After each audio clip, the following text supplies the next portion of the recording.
Hello, we're into May and we're up to our fourth or fifth TalkShop TV. We lose count. There you go. I think we're losing count of everything at the moment, aren't we? Certainly losing count of how fatter and grey we're all getting, but there you go. That's part of the enjoyment of it. Vitto's back. He's had his nice holiday in Costa del Bilton. Thank you. And today we're going to talk about a bit more about the future and how we're preparing for the future.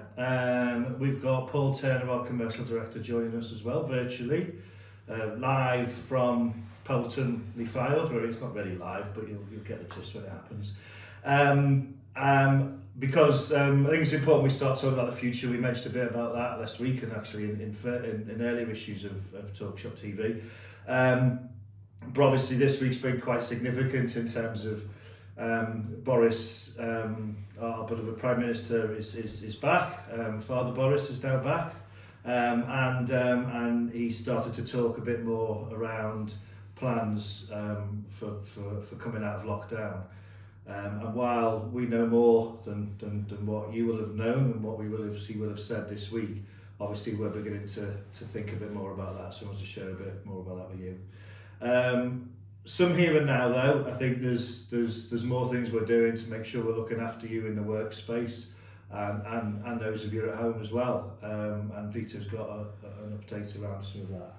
Yeah, sure. I think go back to our favourite subject, PPE. Just to update you all, we've had some more screens built. They're arriving today.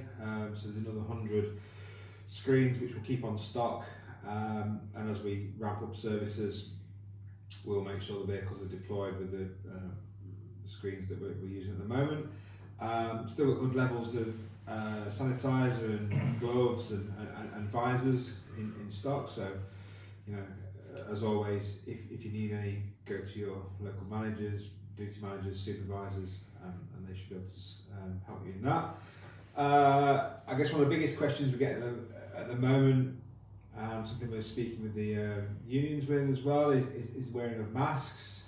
We're still following UK guidance, but you know, I think we'll also may see some changes on the guidance going forwards. I think Boris this week mentioned that there may be a recommendation to wear masks when going out in the public.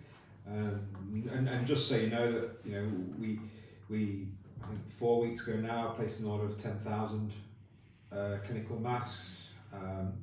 So when they arrive in stock, we hope we should be in a good place to be prepared. We've also reached out to our local suppliers, even our uniform providers who are supplying the NHS, and getting stock secured with those. So I think we should be okay if the guidance changes. If the guidance doesn't change, we'll have plenty of masks, and I'm sure we can donate them to the NHS or whoever needs them, and that'll be that. The other little update I've got, so Personnel Group, they provide our support for Transdev Exchange, and for those that's on Exchange, you might have seen there's a new tile in there for GP appointments. So anyone that's got a hospital plan or death support plan with Personnel Group can now use this new online GP function. There's video and phone consultations available in there, so there's 7 days a week, 24/7, 365 days. You can actually speak to an actual doctor, you can get advice, support, you can also get private prescription service. So your GP that you speak to will be able to identify whatever treatment you need. He can send you, or she can send you a prescription, and you'll be able to collect that at your local pharmacy. There's a messaging function in there as well, so you can literally just message and a doctor will get back to you straight away. So that's available to, like I said, anyone with a hospital plan or the support plan. It's totally free for you to use. I think it's a really great benefit, and if you need to save from going outside of the house, if you're on furlough, use that, minimise your exposure, and I think make the most of it. Cool. So yeah, just another way we're obviously just trying our best to sort of make sure we're supporting you, whether you're at work or not. I think we explained last week about how the testing is working if you need the testing, and that's all around if you have the symptoms, and and we can help fast track you through that because we've now registered the company through that. So we'd encourage you to do that through your GP if you feel you have any symptoms, or if a member of your household has as well.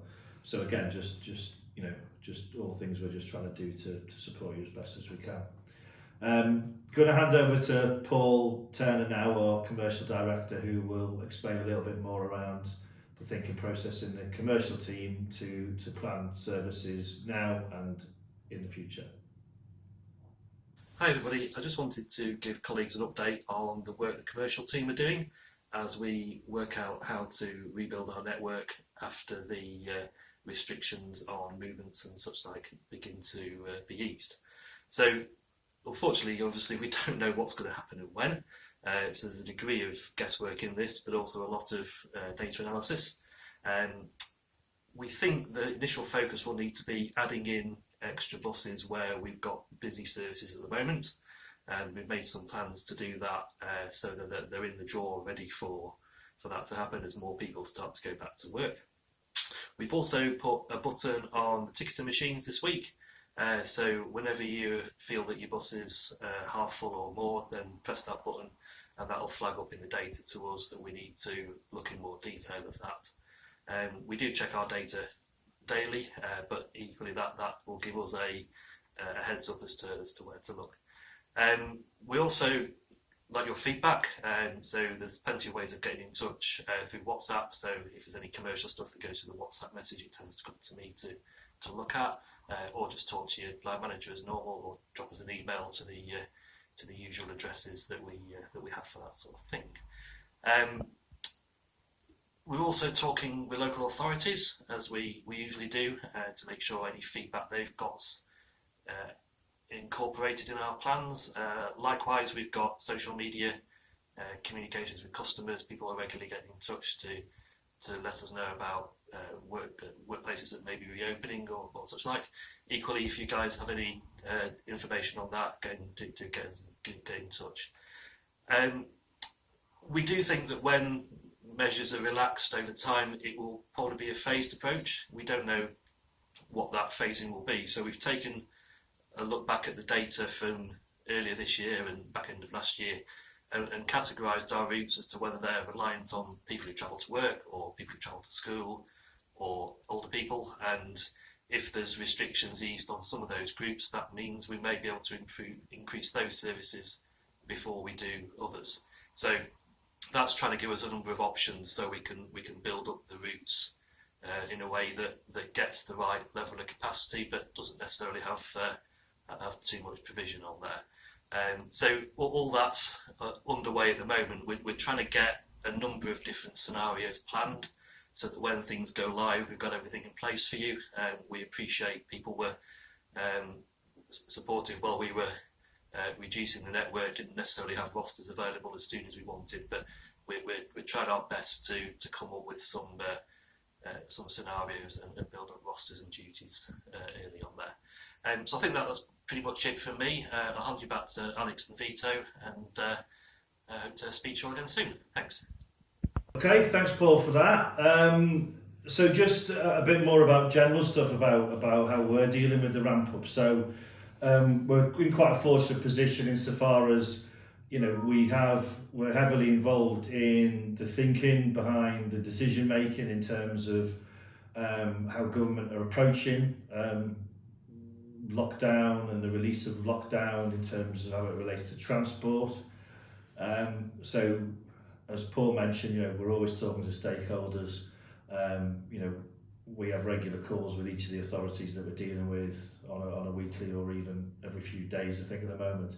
In addition, we are involved in several national conversations, and at the moment, you know, all that is happening is that these bodies are referring up to wait till the guidance comes out, which would be more national guidance. I think there'll be little in the way of what may happen locally in terms of a local approach in terms of guidance as to how each place approaches lockdown from a transport perspective. And where they're all at the gathering information stage, which I think is good insofar as, you know, they are listening to us. We're giving direct feedback about how, you know, some of the things that they need to think about very carefully. how social distancing could apply in public transport, how difficult that could be, how very strongly we are saying whatever guidance is issued out, we do not expect our colleagues, you guys, to be policing that. You know, needs to be reliant on a compliant general public, and that needs to be, you know, governed, you know, by the police, not by people out there just doing their job, which is what you're doing, and that's all consistent with what we've always said around who should be getting on buses and who shouldn't be. We don't expect you to get involved in those type of decisions. As ever, if you feel unsafe or you have problems, you come to us. So there will be some guidance that I'm sure will come out at some point. It's unclear as to whether that will come out next week when Boris announces the lockdown exit plan. It's unclear as to when, you know, these whatever guidance may be, when that will happen. We are waiting and see. We're waiting and seeing what will happen. There's a whole. We're quite clear though as well that we need to, you know, in order for us to protect you and protect jobs, we have to protect the business. I think we're really keen that we do need to start talking up the bus again as the way to get around when lockdown exit happens. You know, we're very clear we don't want buses to be crime scenes, or we don't want public transport to be demonised in terms of that's the only place you must wear a mask, and that's the place where there's signs up everywhere saying don't do this, don't sit here, don't do that. You know, we're very clear we want, you know, we've worked really hard to make our buses be good places to be, and that's why, you know, we have good modal share of on the routes that we run in competition with other modes. That's why we get people out of the car. We really don't want to undermine that. So I think whatever happens, it's about us starting to feed out some of the more positive aspect of bus travel, and some of the positive things that have happened in this terrible situation, like better air quality and how buses can help continue better air quality, freer flow in towns and cities and how buses can continue that, and a whole host of things that you know, how buses can enable some of the positives that we're seeing to carry on. And I think that's one thing that we're, you know, we see as a bit of an opportunity, because it will be a challenge to get demand back. But you know, I think it's something we start the conversation out, we start that messaging out to customers now. It's not about encouraging people to abuse lockdown routes, it's about getting people to think about bus travel once the exit to lockdown happens, and about making buses feel appealing places to be, which is always, you know, how we think about buses. How other things work with that, as Vitto said about masks and things like that, you know, again, we don't want it to be up to drivers to police who should be wearing masks and who shouldn't. This is the kind of stuff that needs to be, you know, based on a compliant general public and a compliant general public. Guidance in general, you know, where everyone follows it, isn't it? Absolutely, yeah. So it's clear, people are compliant, and that's what the police do to look after us, really, as a population, not for bus drivers to do that. So when we get the guidance, we'll share it. As I say, we're unclear as to where it's all going, but we're feeding into these discussions to try and inform thinking, and that's all about how we can operate in a practical, easy way, how you are protected, and the onus is put on you, and how we can continue to make buses attractive without making them feel unsafe. I think that's probably about it for now.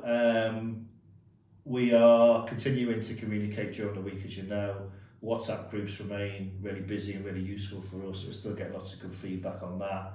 Please continue asking the questions that you have through there. We try to deal with them straight away. If there's anything that you want more of a discussion point around, again, that's something we can bring back to these forums. There'll be an issue of small talk out today, Friday, the 1st of May. It's May, fancy that, eh? And we'll also be posting the latest issue of Talk magazine out to everybody as well, because we're conscious that many of you are working from home and many of you are furloughed in. So thank you as ever for all you're doing. Thank you to those who are all supporting you as well, and keep in touch with us. Yeah. Thank you. Cheers.